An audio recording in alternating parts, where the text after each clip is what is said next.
तो next topic है हमारे पास एयर कंडीशनर।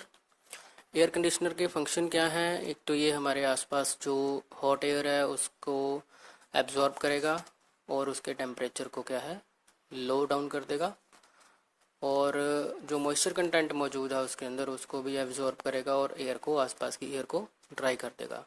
अब समर में क्या होता है, ये दोनों ही चीज़ें जो हमारी आसपास की एयर है उसमें ज़्यादा होती हैं, तो according to human body requirement हम उसे रिमूव करते हैं। तो ये जो आप डायग्राम देख रहे हैं ये है कार एयर कंडीशनिंग सिस्टम का डायग्राम। इसमें सबसे पहला पार्ट है हमारे पास कंप्रेसर, दूसरा है कंप्रेसर क्लच, तीसरा है कंडेंसर, चौथा है कंडेंसर फैन, पांचवा है ड्रायर, छठवां है एक्सपेंशन वाल्व और सातवां है हमारे पास एवेपोरेटर और आठवें नंबर पे हमारे पास ब्लोअर। अब इसकी वर्किंग समझते हैं। हमारे पास कंप्रेसर के अंदर गैस स्टोर की गई है, दैट इज़ रेफ्रिजरेंट R134A।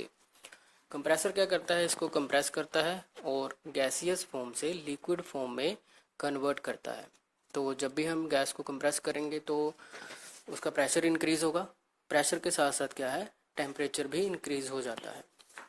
तो उसके टेम्परेचर को रिड्यूस करने के लिए हम इस गैस को, रेफ्रिजरेंट को कंडेंसर में पास करते हैं।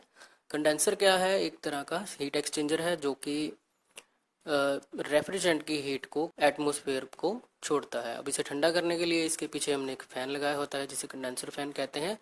तो जैसे ही ये थोड़ा बहुत इसका टेम्परेचर कम होता है तो ये आगे पास होके जाता है हमारा ड्रायर यूनिट में।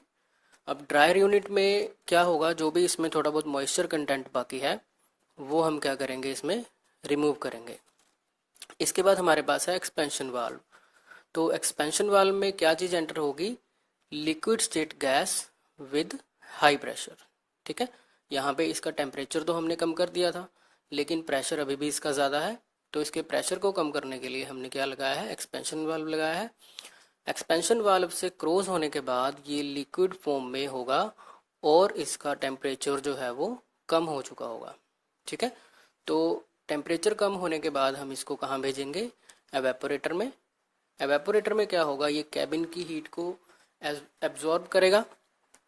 कैबिन की हीट को एब्जॉर्ब करने के साथ साथ क्या होगा, जो इसके अंदर लिक्विड स्टेट में रेफ्रिजरेंट है वो एवेपोरेट होना स्टार्ट होगा और जो हमारा मॉइस्चर है कैबिन के अंदर उसको ये कंडेंस कर देगा। आपने देखा होगा कि एयर कंडीशनिंग के इंटरनल यूनिट में से जो पानी की बूंदें निकलती हैं वो हमारे कैबिन के अंदर जो एयर के अंदर मॉइस्चर मौजूद है उसको ये कंडेंस कर देता है, इसलिए वो जो है वाटर जनरेट होता है।